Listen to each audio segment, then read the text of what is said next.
Welcome, fellow brave believers. This is Kingdomcast. I'm Sean Griffin, the host. Thanks for joining me tonight. We are going to be checking out, basically, I wanted to review from an unusual source. People don't normally go to the Book of Jubilees to really see why the feasts of God are instructed to us. A lot of people that have woken up to the idea that God's instructions for mankind, His instructions for living, have not gone away. They have not been done away with. They're none of that stuff, right? It's actually eternal, and that they're instructed for us to keep and practice. And we actually see prophecy when the New Jerusalem comes. We are actually going to be keeping those same feasts with the Father and the Son in the kingdom of heaven in the New Jerusalem. It's a forever thing. It's a memorial, a holiday. It's a set apart time that we get to enjoy with the Father and relax. Many of them are called Sabbaths. In fact, most of them are called Sabbaths. The only ones that are kind of I'm still investigating as far as are they truly a Sabbath is the new moons. Both Jubilees and the Canon of 66 do not specifically say, but there is historian Josephus does declare them as a Sabbath as well. So I'm kind of investigating that a little further because I don't trust everything Josephus wrote down and talk about, but definitely want to test all things, So it's interesting. So let us just jump right into this because I've got quite a few. We're going to be jumping into Jubilees and looking at some unique passages that explain the feast days to us. It's pretty amazing. Actually, we're going to be looking at just a couple of verses here at the beginning of Jubilees chapter 1, because Jubilees chapter 1 starts off, the whole narrative starts off with Moses, who has ascended to Mount Sinai, and this is where the Father, through the angels, are actually going to communicate to him for 40 days and 40 nights. In this opening dialogue, the Father's literally telling Moses, generations from now, they're actually, after I take them in the land, they're going to rebel.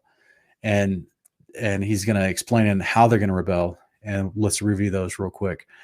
So it says here in Jubilees chapter 1, 6-10, and thus it will come to pass when all these things come upon them, they will recognize that I am more righteous than they are in all their judgments and in all their actions. And they will recognize that I've truly been with them. And I'm going to just stop and point that out real quick, guys. That's why I'm always helping us try to understand the word righteous in Scripture means behavior. It means right behavior. So that's why the Father can make a statement like that, because he's perfect, right? So he would say, I have better behavior than them in all their judgments and all their actions. And they will recognize that I've truly been with them. And it says, when all this comes to pass upon them, he's about to go into some of the things they're going to rebel and do that's not going to be good.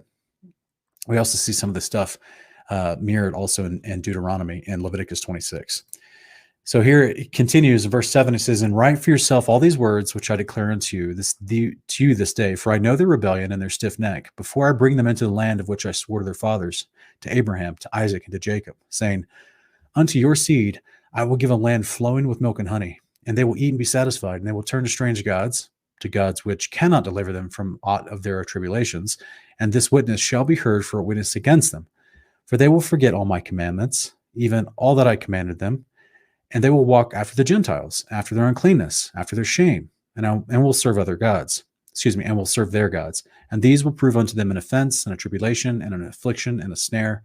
And many will perish, and they will be taken captive, and they will fall into the hands of the enemy, because they have forsaken my ordinances and my commandments, the festivals of my covenant, and my Sabbaths, my holy place, which I have hallowed for myself in their midst, in my tabernacle, and my sanctuary, which I have hallowed for myself in the midst of the land, that I should set my name upon it, and that it should dwell there. And they will make to themselves high places and groves and graven images, and they will worship each in his own graven image, so as to go astray. And they will sacrifice their children to demons and to all the works of the errors of their hearts. And he goes on to say, finish through 11-16 by saying, and I will send witnesses against them, that I may witness against them. But they will not hear, and will slay the witnesses also, and they will persecute those who seek the law. And they will abrogate and change everything so as to work evil before my eyes. And I will hide my face from them, and I will deliver them in the hand of the Gentiles for captivity, and for a prey, and for devouring. And I will remove them from the midst of the land, and I will scatter them amongst the Gentiles, and they will forget all my law, and all my commandments, and all my judgments. And they'll go astray as to the new moons, and the Sabbaths, and the festivals, and the Jubilees, and the ordinances. And after this, they will return to me from among the Gentiles with all their heart, with all their soul, with all their strength. I will gather them from amongst all the Gentiles. That means nations, guys. The word Gentiles means nations. And they will seek me so that I shall be found of them. when they seek me with all their heart and with all their soul, and I will disclose to them abounding peace with righteousness, and I will remove them the plant of uprightness with all my heart, with all my soul, and they shall and they shall be for me a blessing and not a curse, and they shall be the head and not the tail. And I will build my sanctuary in their midst, and I will dwell with them, and I will be their God, and they shall be my people in truth and righteousness. Yeah, it's really beautiful. So this is kind of a huge summation over time, explaining how, I mean, even though this conversation's happened on the top of Mount Sinai, it's the Father basically just laying out from the days of Moses in a very short summary fashion, all the way to the resurrection. That's how he's going to remove the plant of righteousness from the earth, and there will have abounding peace and righteousness. Remember that word righteousness means right behavior. This is what we're promised at the resurrection. This is how we can be at peace with the Father. So that's what that's that summation he's talking about, all the way up to the resurrection. And that's the beauty, what we also see mirrored in Deuteronomy chapter 30, verses 1 through 8. So with that said, let's jump into, as you saw, twice it's mentioned, he talks about how we've got issues there with, he says you got issues basically with them forgetting his ordinances, his statutes, his festivals, his new moons, his all the jubilees, and all the things that he's instructed in his instructions, the Torah. So let's look at where those came from, because as we've tried to explain here on Kingdom in Context, Moses is having this conversation on Mount Sinai, and it's not the first time they've heard this stuff. I promise you. This is a renewal of the covenant, because, and we're going to go into the scriptures that go over this, this is happening on Shavuot. And Shavuot is a huge covenant festival and memorial observance. And we're going to go over all the scriptures that define that, explain that for us. Right off the bat, guys, Noah, he's keeping the Feast of First Fruits, the Feast of Weeks. It's the same festival. I know that Judaism teaches it's two different festivals, but that's not true. If you actually dig into Numbers and Leviticus and you compare it with Jubilee 6, it's the same day. So this is where Jubilee 6 just outright tells us, and Noah was the first one to keep it, or he was one of the first to keep it on the earth anyway. It's always been kept in heaven, as it explains. It goes on to say in Jubilee 6, 15 through 19, he gave to Noah and his sons a sign that there should not again be a flood on the earth. He set his bow in the cloud for a sign of the eternal covenant, that there should not again be a flood on the earth to destroy it all the days of the earth. For this reason, it is ordained and written on the heavenly tablets that they should celebrate the Feast of Weeks in this month once a year, to renew the covenant every year. And this whole festival was celebrated in heaven from the day of creation till the days of Noah. 26 jubilees, 5 weeks of years. And Noah and his sons observed it for 7 jubilees and 1 week of years till the day of Noah's death. And from the day of Noah's death, his sons did away with it until the days of Abraham. And they ate blood. But Abraham observed it, and Isaac and Jacob and his children observed it up to your days, yours being Noah. Moses, remember guys, Moses is the guy being spoken to through this. And in your days, the children of Israel forgot it until you celebrated it anew on this mountain. And folks, that's what we're actually seeing in Exodus 24. It starts in Exodus 19. If you read in verse 1, it says in the beginning of the third month, they arrived at the base of Mount Sinai. And then you have several things that transpire over the next 15 days. Moses, with the elders in Exodus 24, 1 through 10, they go up and have the festival meal after they slaughtered the animals. That was them celebrating Shavuot. And then Moses goes on, and that right after that, he goes up to the mountain for the 40 days and the 40 nights. Apparently, there's like 2 levels of Mount Sinai. So the elders went with Moses and Aaron to one level.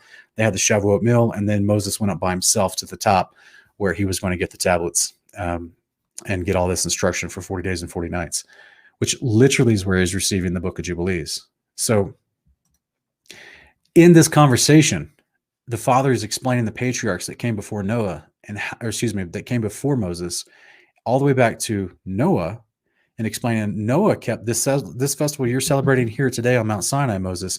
Noah kept this when he got off the boat. How interesting is that? How beautiful is that, right? He's connecting his ancestral lineage of the patriarchs before him that came and that were faithful to the Father because they had what's called righteousness. They had right behavior.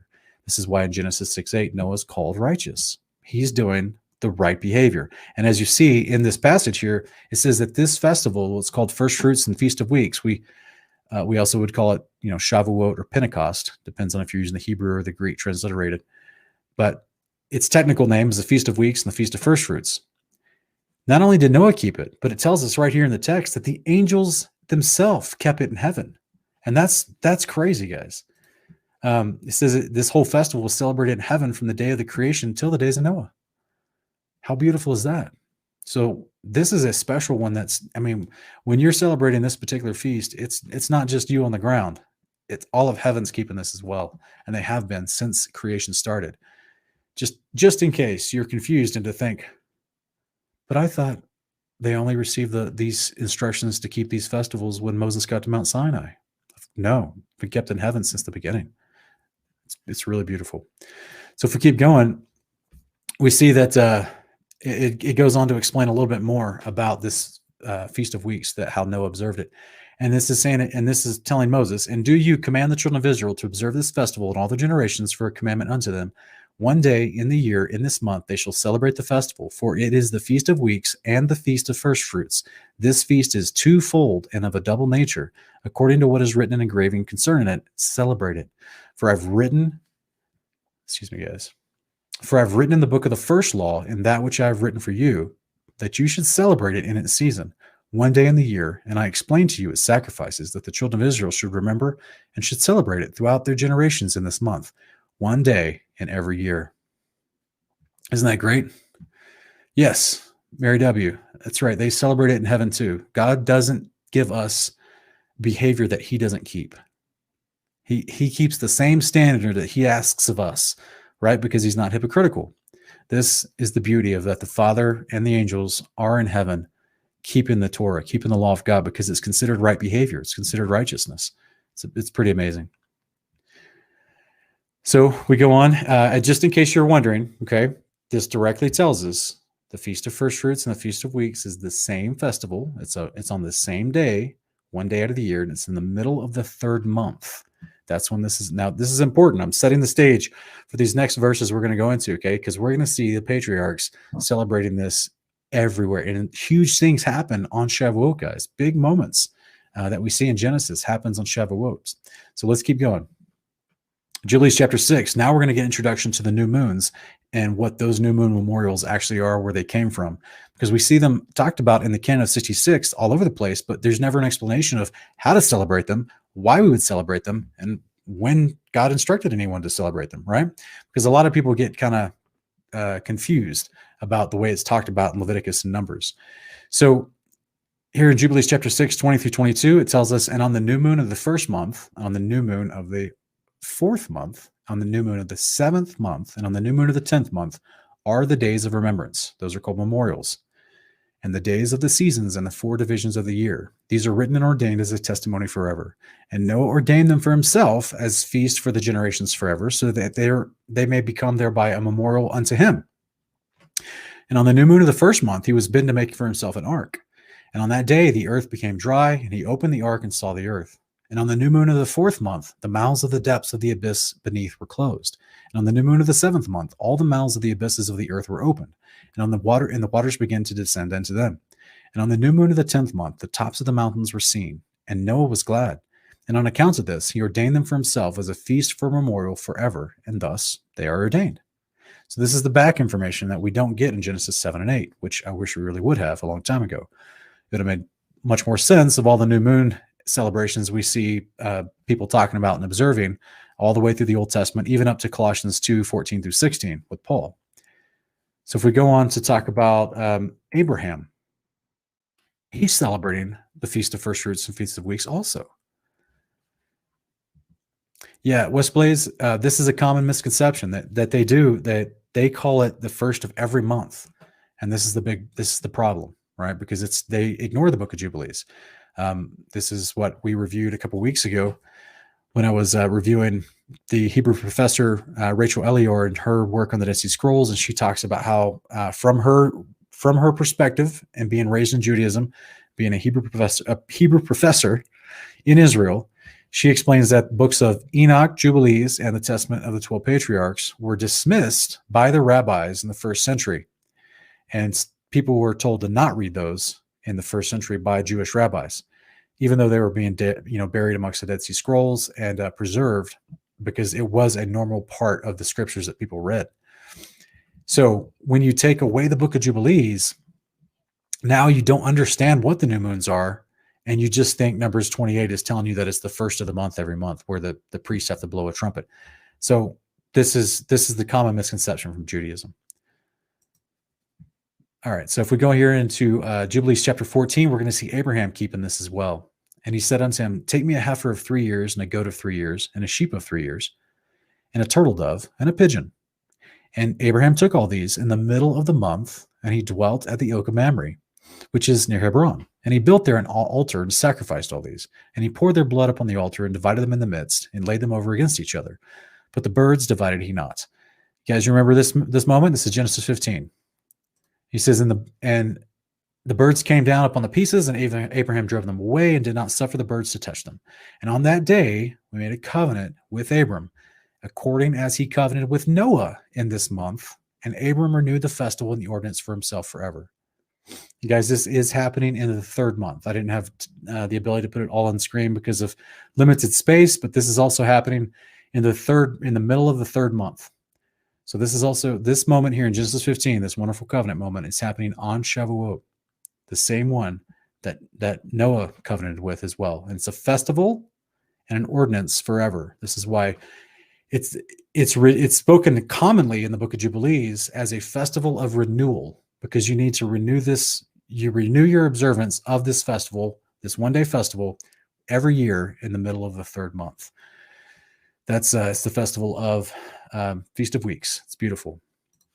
So this iconic moment in Genesis 15, where we see Abraham making this covenant meal with Yahweh, and this is happening on Shavuot, guys. It's amazing.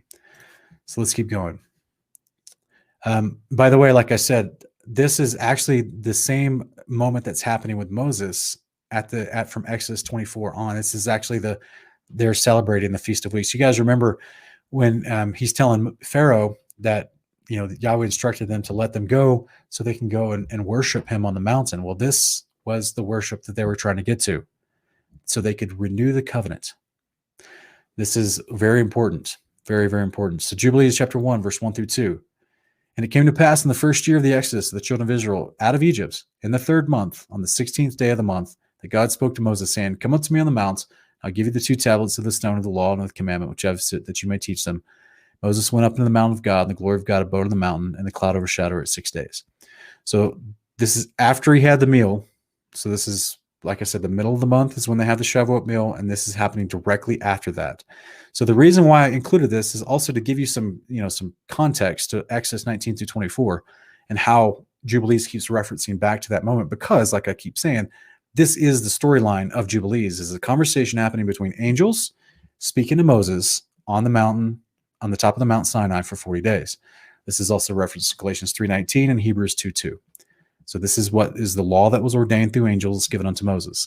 So it's happening because they're observing Shavuot. And I want you to keep that in mind, guys. This is this particular festival, seemingly among any others, seems to be a big deal. And there's a lot of fun and unique things that are happening on this particular feast day. So check this out, guys. It keeps going. Jubilees 15, 1 through 5, and also verses 9 through 11. We have Abraham again. He's keeping the Feast of Weeks again. And in the 5th year, the 4th week of this Jubilee, in the 3rd month, in the middle of the month, Abraham celebrated the feast of the first fruits of the grain harvest. And he offered new offerings on the altar, the first fruits of the produce unto the Lord, and a heifer and a goat and a sheep on the altar as a burnt sacrifice unto the Lord. Their food offerings and their drink offerings he offered up on the altar with frankincense. And the Lord appeared to Abram and said unto him, did you guys catch that? I want you to, hopefully you're already reading the book of Jubilees, and hopefully as you read through it, after this presentation tonight, you're going to see, when you start seeing the dates that it gives you, it starts saying in this month on this day, or in this month on this beginning of this month, then suddenly you start saying, oh, an angel shows up. It's synonymous with these feast days, the visitations of the Father's angels to as he says in Hebrews 1:14, these are ministering servants sent out to those inheriting salvation. They're sent out to give us messages, to help us, to do all kinds of interaction with mankind. This is their purpose. And we're seeing huge significant moments when they do show up happening on feast days. And I think that's not worth glazing over. So it goes on to say, and the Lord appeared to Abram and said unto him, I am God Almighty. Approve yourself before me and be you perfect. And guys, just as in case you've never seen me explain that and break that down, this is the same thing we see in Matthew 5:48. It's this idea of being perfect in the Hebrew and in the Greek. It doesn't mean that you can't make a mistake. It means that you're complete until the end. That's the usage of that word in the Greek and the Hebrew in the scriptures. It doesn't mean that you can't make a mistake. All these dudes made mistakes, and they were still called righteous because they were continually pressing on toward the goal, as Paul talks about in Philippians 3.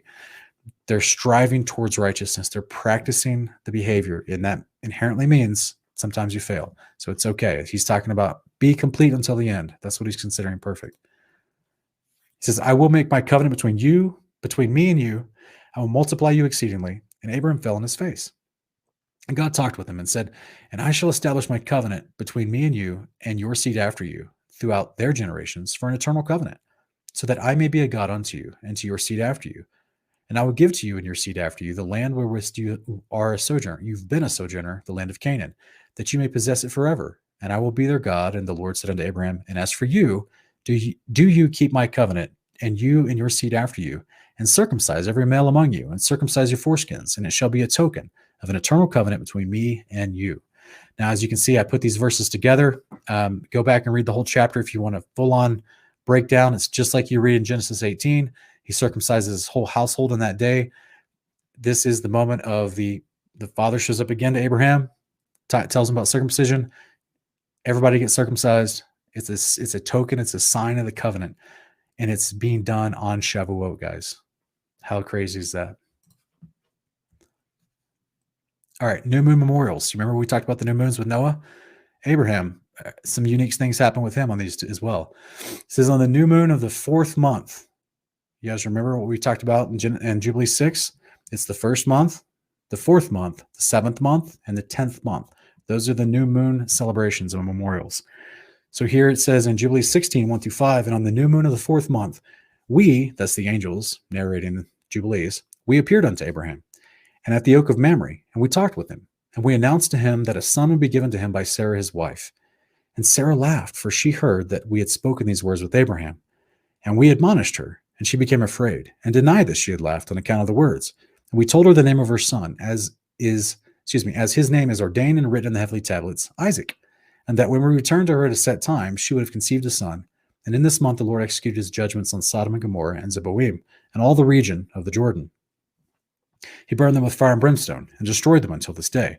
Even as lo, I have declared unto you all their works, that they are wicked and sinners exceedingly, that they defile themselves and commit fornication in their flesh, and work uncleanness on the earth. So guys, the angels that we see in Genesis 19 that show up to tell Abraham and Sarah that they're going to have a baby, they're going to name him Isaac. And then two of those three angels, they turn around and they go down to Sodom and Gomorrah and do that story that we see pick up in Genesis 19 and 20.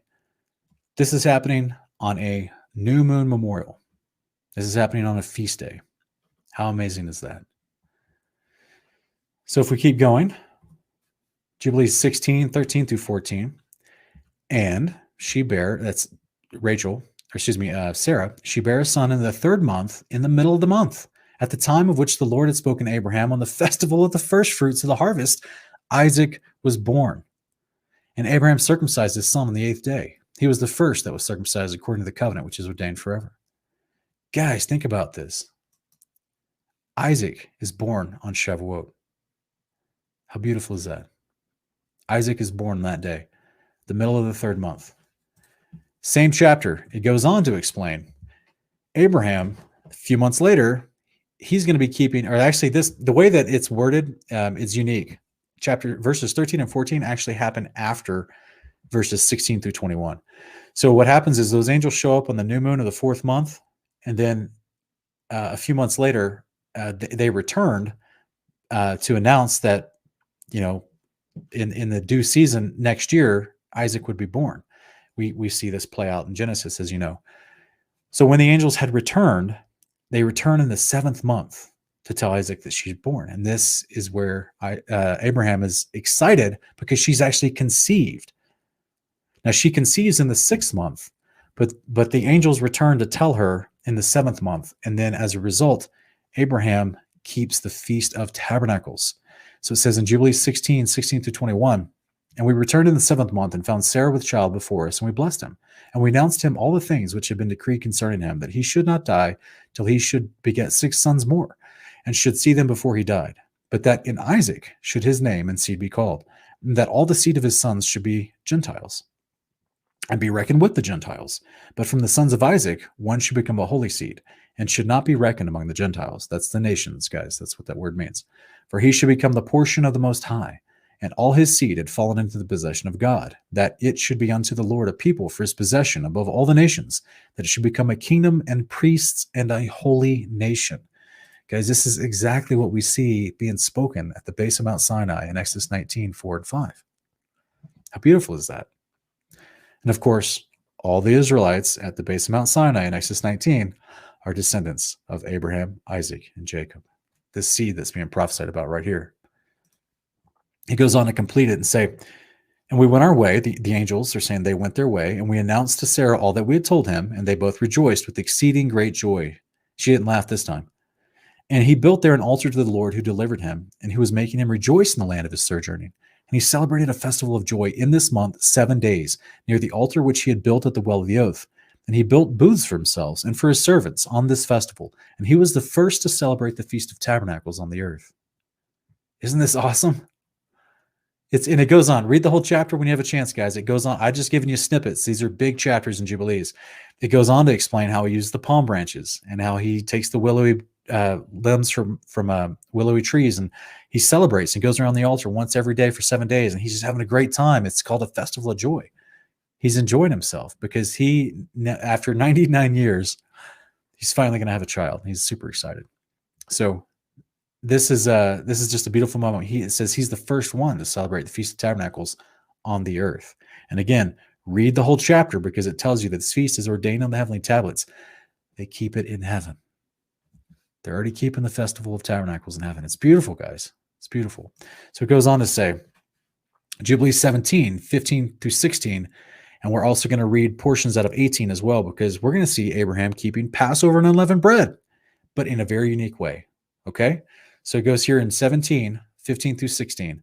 And it came to pass in the 7th week, in the 1st year thereof, in the 1st month, and this Jubilee, on the 12th of this month, there were voices in heaven regarding Abraham, that he was faithful in all that he told him, and that he loved the Lord, and that in every affliction he was faithful. I'm going to stop real quick, guys. I just want to point out we're doing some math, okay? So that's why I put it looks strange at the bottom with a few chapters from 17 and a few chapters from 18. It looks strange, but again, I didn't have time to read all of chapter 17 and 18. There's big chapters in the Book of Jubilees, and I'm giving you the snippets because I'm helping you quickly as a resource. You can tie these together quickly because you can see what day this is happening of what month, and then we're going to add some days up, and it shows you that it's happening on unleavened bread. It's beautiful. This is going to be our moments where the Father, it actually tells us, I'll keep reading here, it tells us Prince Mastema, which is Satan, he's actually trying to test Abraham, and so he's the one that suggests that the Father ask Abraham to sacrifice Isaac. And it goes on to say, and the Prince Mastema came and said before God, behold, Abraham loves Isaac his son. He delights in him above all things else. Bid him offer him as a burnt offering on the altar, and you will see that if he will do this command, and you will know if he's faithful to everything which you do try him. So then we go on to, this is chapter 18 comes up next, verse 1 through 3. He says, and God said to Abraham, Abraham, Abraham, and he said, behold, here I am I. And he said, take your beloved son, whom you love, even Isaac, and go into the high country, and offer him on one of the mountains which I point out to you. And he rose early in the morning and saddled his ass, and they took his 2 young men with him, and Isaac his son, and clave the wood of the burnt offering. And he went to the place on the 3rd day, and he saw the place afar off. So guys, the reason why I put this here, if you line up these verses, you see this conversation starts on the 12th of the 1st month of the year. And then 3 days later, Abraham gets to the place where he and Isaac are going to do this moment that we see in Genesis 22. Guys, this is happening on the 1st day of unleavened bread, the 15th of the 1st month, which is when you're supposed to slay and eat the sacrifice of the Passover. How beautiful is that? And of course, we know the rest of the story. The Lord provided a ram on that day. Isaac wasn't actually, it was a test. Isaac wasn't done. And in fact, Hebrews 11 literally calls it a test to Abraham. And we see the backstory here in Jubilee is that Mastema, just like in the book of Job, when Satan comes before God to test Job, same kind of concept happens here with Abraham. And of course, Abraham passes the test. Father, he doesn't accept human sacrifice anyway, stops the whole thing, interrupts the process, and they sacrifice the lamb, which was exactly what you're supposed to do on the first day of unleavened bread. And remember, guys, and this is just speculation, okay? Just speculation, but remember what it says. The instructions for Passover was you're supposed to have taken the lamb on the 10th, and then you slay it at the evening, in the evening times between the crossing over between the 14th and the 15th. And so that way you can eat it on the 15th after it's already dark at the beginning of the day of the 15th. But remember that you're supposed to hold that lamb for 4 days. I always wonder, how long was that ram caught in the thicket? Was it up there for 4 days? I don't know. It's just speculation, but it's interesting. So we're gonna keep finishing this. We're finishing up this last little paragraph here, and it's going to be Jubilees 18 through 19. It says, and Abraham celebrated this festival every year, 7 days with joy. That's the festival of unleavened bread. And he called it the festival of the Lord, according to the 7 days during which he went and returned in peace. How beautiful is that? Because, guys, what we've been trying to say let me finish this last sentence, and I'll add my comment. And it says, and accordingly has it been ordained and written on the heavenly tablets regarding Israel and its seed, that they should observe this festival 7 days with the joy of festival. This is why Yeshua in Luke 22 and Matthew 26 talks about us keeping the Passover, the Feast of Unleavened Bread, in the kingdom of heaven. Same thing in Ezekiel 45. In the New Jerusalem, we're going to be keeping the Passover in the kingdom of the Feast of Unleavened Bread. It's ordained forever, guys. It's what they've been keeping in heaven. It's a memorial forever. It's a feast day. It's 7 days. And think about what it says. Abraham celebrated it because it was where he went and returned in peace. Guys, we've been saying this for a long time on Kingdom of Context. Passover is, in my understanding, and according to was it in the Septuagint, Jeremiah 31:38, literally the Passover is when Yeshua gets his resurrected saints, and his wrath passes over us as we're the Matthew 13:30, we're the wheat taken to the barn. The newly resurrected saints picked up by angels, taken to the New Jerusalem to be hidden away in our rooms during the indignation of the Lord, as Isaiah 26:19-21 explains. Yeshua's coming down with warrior angels. This is why Paul talks about us meeting him in the air at his coming. We're rising up. He's coming down with the warrior angels to do battle of Armageddon, to take out the beast, false prophet, Satan, the unclean spirits, and the armies that are fighting against him from the nations. So this is the wrath of the Lamb that's happening. This is why I think it's Jeremiah 31:38 talks about this is with the feast of the Lord that we're gathered for Passover. So how interesting is it? Because if we're celebrating 7 days and then it says we went and then we returned in peace, how beautiful. Because in that 7 days, this is what I've said before, guys, we're going to be made, like we read already, not just in this chapter, but also, 2 Peter, Exodus 19, Revelation 20, verse 4-6, we're going to be made a kingdom of priests. Well, Leviticus 8:9 tells us the process that must happen with priests. You have to be ordained. And guess what, guys? That process takes 7 days. We're resurrected. This is my speculation. We're resurrected. Angels take us to the New Jerusalem before it descends. During that 7-day period, Yeshua and the angels are battling, clearing out the earth, preparing the land for the New Jerusalem to set down, burning everything with fire, rounding up all the bad entities that are fighting against him. We're being ordained in our priesthood. New Jerusalem's going to come down. We went and we returned in peace. Be very interesting. Be very interesting. So let's keep going, guys. Isaac is also celebrating the Feast of Weeks and First Fruits. Here in Jubilees 22, 1-4. And it came to pass in the first week in the 40th Jubilee, in the second year, that is, the year in which Abraham died, that Isaac and Ishmael came from the well of the oath to celebrate the Feast of Weeks. So even Ishmael's keeping it with him, right? Because he was taught by Abraham what to do. That is the feast of the first fruits of the harvest. So it's telling you again, guys, the Feast of Weeks, the Feast of First Fruits is the same festival, the same day. It says to Abraham, their father, excuse me, and their let me see if I can contact my wife if she's watching. I'm not sure. See if she can bring me some water. Sorry, guys. Sorry, 1 second. Let me see if I can get her to bring me some water.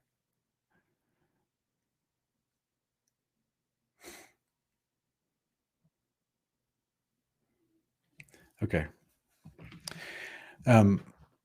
So this is Isaac, okay? He and Ishmael both are going to visit Abraham to celebrate Shavuot. It's beautiful. So he says right here that Isaac and Ishmael came from the well of the oath to celebrate the Feast of Weeks, that is the feast of the first fruits of the harvest to Abraham, their father. And Abraham rejoiced because his two sons had come. For Isaac had many possessions in Beersheba, and Isaac was wont to go and see his possessions and to return to his father.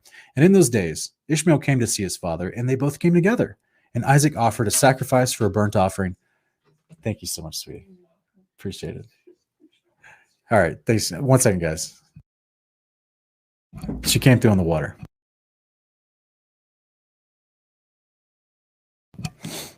Okay. It says, in those days, Ishmael came to see his father. They both came together. Isaac offered a sacrifice for a burnt offering and presented it on the altar of his father, which he had made in Hebron. He offered a thank offering and made a feast of joy before Ishmael, his brother. Rebekah made new cakes from the new grain and gave them to Jacob, her son, to take them to Abraham, his father, from the first fruits of the land, that he might eat and bless the Creator of all things before he died. And if you read the rest of this chapter, all into chapter 23, guys, Abraham dies. Guys, Abraham dies on Shavuot. It's a huge day. This is a huge day. Here we have Isaac also celebrating the new moons, okay? Like we learned from Jubilee 6, something that Noah was the first to celebrate. Here in the new moons, it says Jubilees 24, 21 through 23, and Isaac went up from there to the well of the oath in the first year, the first week, in the 44th Jubilee. And the Lord appeared to him that night on the new moon of the first month. Guys, keep that in mind. Something else significant is going to happen later on the new moon of the first month. Remember, as just a loving reminder, the first month, the new moon of the first month, the fourth month, the seventh month, and the 10th month. Those are the 4 new moon festivals. Okay. So, and the Lord appeared to him that night on the new moon of the first month and said to him, I'm God of Abraham, your father, fear not. For I am with you, and shall bless you, and shall surely multiply your seed as the sand of the earth, for the sake of Abraham my servant. And he built an altar there, which Abram his father had built first. And he called upon the name of the Lord, and he offered sacrifices to the God of Abraham his father. How beautiful is this? This is happening on feast days, guys. These are his appointed times. And on these appointed times, special things happen if we are walking in his ways. These are faithful men that were doing the commandments, and they're walking his ways. So we'll go on and see in Jubilees 27, Jacob, he's also going to be celebrating a new moon as well. Here in Jubilees 27, 19 through 21, Jacob went from the well of oath to go to Haran on the first year of the second week in the 44th Jubilee. He came to Luz on the mountains, that is Bethel, on the new moon of the first month of this week. So this is also on the first month of the new moon. And he came to the place at evening time, and turned from the way to the west of the road that night. And he slept there, for the sun had set. And he took one of the stones of that place and laid his head under the tree. And he was journeying alone, and he slept. And he dreamed that night. And behold, a ladder set up on the earth, and the top of it reached to heaven. And behold, the angels of the Lord ascended and descended on it. Behold, the Lord stood upon it. Guys, this is happening on a new moon. The new moon of the first month. This famous passage from Genesis 30. Stairway to heaven. How beautiful is that? All this stuff is happening on appointed days, appointed festival times. Another new moon with Jacob, Jubilees 28:14. And again, Jacob went into Leah, and she conceived, and bare him a third son, and called his name Levi, in the new moon of the first month in the 6th year of this week. So now, what's so significant about Levi, guys? The book of Jubilees goes on to talk about Levi in great detail, how important he is, because he receives the priesthood from Jacob and carries on and becomes the Levites. who have an eternal covenant with the Father to be the priesthood on the earth. That's why Yeshua is our high priest in heaven, because there's already those who offer gifts and sacrifices on the earth, as Hebrews 8, 1-5 explain. This is a huge moment. Levi was a big deal as a typology, a foreshadowing of Yeshua to come. New moon of the first month on a festival day, Levi is born. Jubilees 31, 1-3, also Jacob. And on the new moon of the month, Jacob spoke to all the people of his house, saying, purify yourselves, change your garments, let us go and arise and go to Bethel, where I vowed a vow to him on the day when I fled from the face of Esau my brother, because he has been with me and brought me into this land in peace, and put away the strange gods that are among you.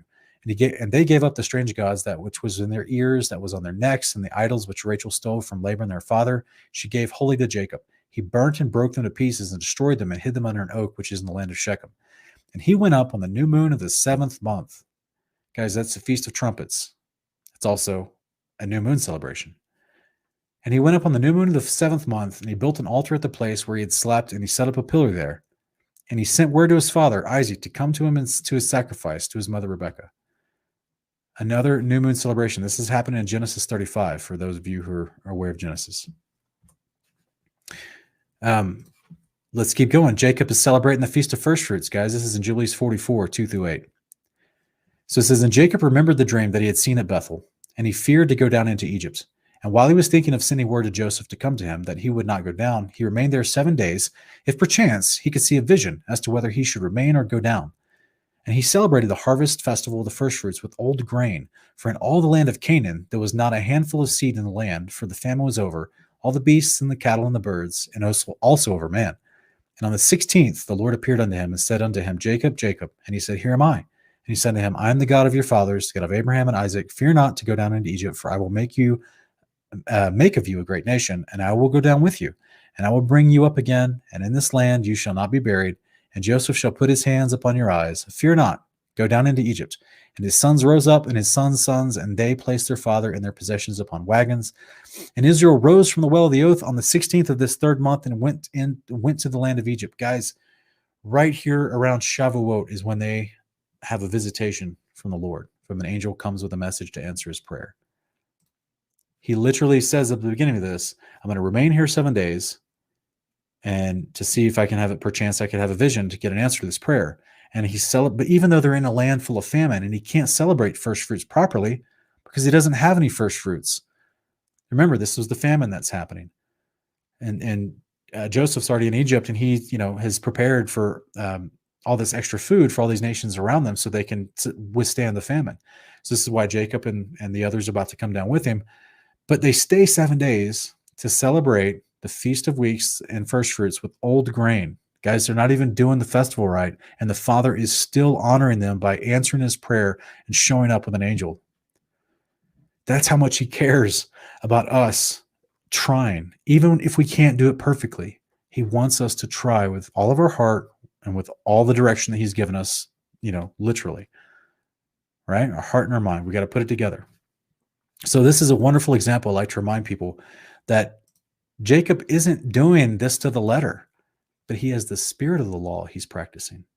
He's doing the best he can with fervency in faith, even though he can't keep it to the letter because he doesn't even have first fruits to offer. The Father still honors him in this moment. It's beautiful, guys. It's so beautiful. All right. So this is Jacob passing on the priesthood to Levi, and it's actually in the 7th month as they're about to celebrate Sukkot. So it's the Feast of Tabernacles. This is when he passes on the priesthood to Levi, his son. And then now Levi takes over. And then at the end of this, on the 8th day, they celebrate the Feast of Addition, which is important because it's not actually explained to you in Exodus through Deuteronomy. You're just told on the 8th day in Exodus 23 and Numbers 29, the different places to celebrate as a Sabbath, the 8th day after Sukkot, but it doesn't tell you what it is or why. And you actually have to do, the math doesn't add up. I mean, the math adds up, but it doesn't directly tell you it says from the 15th to the 22nd to celebrate the Feast of Tabernacles, but then on the 8th day, it's another Sabbath. And you're like, well, where'd that come from? Well, Jubilees has told us this whole time. This is why the first century rabbis shouldn't have ignored this book. So it actually tells you here, Jubilees 32, 1-4, he abode that night at Bethel, and Levi dreamed that he had ordained and made him the priest of the Most High God, him and his sons forever. And he woke from his sleep and blessed the Lord. And Jacob rose early in the morning on the 14th of this month and gave a tithe of all that came with him, both of men and cattle, both of gold and of every vessel and garment. Excuse me. Yeah, he gave tithes of all. And in those days, Rachel became pregnant with her son Benjamin. Jacob counted his sons from him upwards, and Levi fell to the portion of the Lord. That means the priesthood. And his father clothed him in the garments of the priesthood and filled his hands. And on the 15th of this month, this is the 7th month, guys. This is when you begin Sukkot. That's when he brought to the altar 14 oxen, and he goes on to explain the sacrifice that he brings forward. In the same chapter, just further on down, Jacob is also going to have this amazing vision. As he's celebrating the feasts, he has an amazing vision, and he gets tablets from heaven explaining it. I'm going to read this is verse 21. It says, and Jacob saw in a vision of the night, and behold, an angel descended from heaven with 7 tablets in his hands, and he gave them to Jacob, and he read them, and he knew all that was written therein, which would befall him and his sons throughout all the ages. And we showed him, I'll just go ahead and read this here. And we showed him all that was written on the tablets, and said unto him, do not build this place, do not make an eternal sanctuary, and do not dwell here, for this is not the place. Guys, he read on these tablets given to him by angels what would befall all his sons throughout the ages. So he saw the future sons of Israel come out of the Exodus and build both the traveling tabernacle and the permanent standing temple, but from Solomon. And he wants to build it. Jacob wants to build this at this point. He's excited. And the angel's like, no, this ain't the place. You're not going to build it. Just relax. It's pretty comical in my opinion, but the zeal of Jacob, and how special the father viewed Jacob, that he would actually show him all this future stuff, which is amazing. This is verse 23. For in Egypt they shall die in peace, and in this land you shall be buried with honor in the sepulchres of your fathers with Abraham and Isaac. Fear not, for as you've seen and read it, thus shall it be. And do you write down everything that you've seen and read? And Jacob said, Lord, how can I remember all that I've seen and read? And he said unto him, I will bring all things to your remembrance. And he went up from him, and he woke from his sleep, and he remembered everything which he had read and seen. He wrote it all down with the words which he had read and seen. He celebrated yet there another day, and he sacrificed thereon according to all that he had sacrificed in the former days, and called its name Addition, for this day was added, and the former days he called the feast. And thus it's manifested that it should be, and it's written on the heavenly tablets, wherefore it's revealed to him that he should celebrate it, and add it to the 7 days of the feast. And, verse 29, its name was called Addition, because that was recorded amongst the days of the feast, according to the number of the days of the year. How interesting is that? Hey, guys, it's pretty fascinating to me that on these special moments, these special days, the father, Jacob didn't even know about the Feast of Addition. And he's having an angelic moment, visitation, where he's getting information from heaven. And he comes to celebrate. He's like, I got to make a memorial of this day, because this day is being kept in heaven as well. That's why it's written on the heavenly tablets. That's why I keep saying that. So this is an amazing moment here, that this is the last day of Sukkot. So be encouraged, guys. Be encouraged. There is a huge, huge beneficial part of your walk with God to see that our forefathers, we're in the faith of Abraham, Galatians 4, Romans 4. We do this because they were faithful. We strive to do this and be faithful like them. Thankfully, as Yeshua explains in John chapter 8, if we're of the seed of Abraham, we will do the deeds of Abraham. Abraham, Isaac, Jacob, Noah, all these guys, they're keeping the feasts of heaven. That's why they're called the feasts of the Lord. He keeps them in heaven. And these guys are keeping them too. It's truly amazing. Truly, truly amazing. So hopefully that just getting a little back history, back understanding of how many significant things that we see in Genesis that are not explained to us. Only in Jubilees does it tell you the significance of why all these things are happening in Genesis with Abraham, Isaac, and Jacob, because they're keeping the commandments. No wonder Genesis 26:5 explains, is Isaac being told that Abraham kept the statutes, ordinance, commandments, and Torah of Yahweh, of course. So if we had Jubilees in our Bibles, if we hadn't let this literal same generation of rabbis that killed Jesus are the ones that decided people shouldn't read Jubilees. Jubilees tells you the Torah. Remember what Jesus reprimanded the Pharisees for? You guys don't actually do the deeds of Abraham. You're actually sons of the devil, remember? Because you do the devil's deeds. And he tells them, reprimands them all the time. Mark 7, Matthew 23, they're hypocrites. They don't actually do the law. Same thing in Galatians 6, where Paul is like, the people that are trying to get you circumcised and bewitch you and make you leave the faith, the same people of Judaism that he tells us in Galatians 2 that he left, that ilk of Pharisees of Judaism. He says in Galatians 6, I think it's verse 12, he's like, they don't even keep the law, and they're trying to get you to be circumcised to claim salvation. He's like, that's not how it works. So anyway, I just want to encourage you guys. If this is your first time to watch anything from Kingdom of Context, we actually have a milk and meat presentation. You can just look up Ashley reviewing the Book of Jubilees or something like that. I go over the history, the documents, the manuscripts of Jubilees. We also have an Honor of Kings Season 2 in our playlist of Honor of Kings Season 2.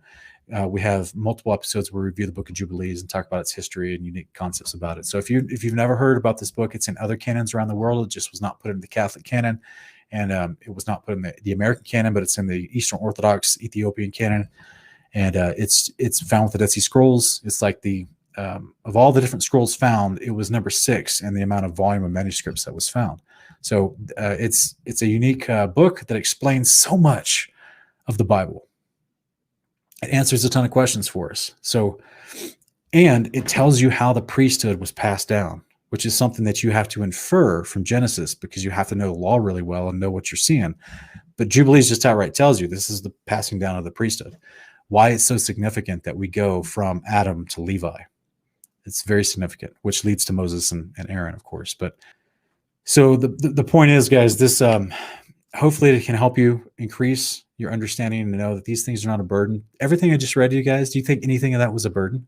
All these moments where the angels are showing up because they're keeping all these new moons and festivals and Sukkot, unleavened bread, Shavuot, they're keeping these days. Did at any point, did you guys see a burden there?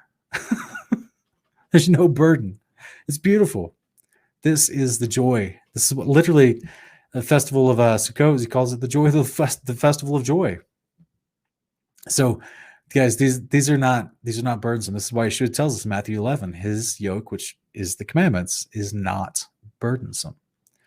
This is our high priest, our Messiah, our Redeemer, the Son of God, telling you that it's okay. This behavior, the deeds of Abraham that we just read about, they're not burdensome at all. In fact, that's what he instructed us to do. It's the Torah, the commandments of God. All right, guys, I really appreciate you guys. I hope everyone enjoyed tonight's. Hopefully it's, a resource for you to share, and you can, with your loved ones who are interested in where the feast come from and why it's a big deal. And, what's the point of it? We get all these holidays the Father gave us. I mean, there's nothing burdensome about it. You get more holidays than the world offers you. It's beautiful. So we really appreciate you guys. And we hope that you check us out tomorrow night here on Kingdomcast.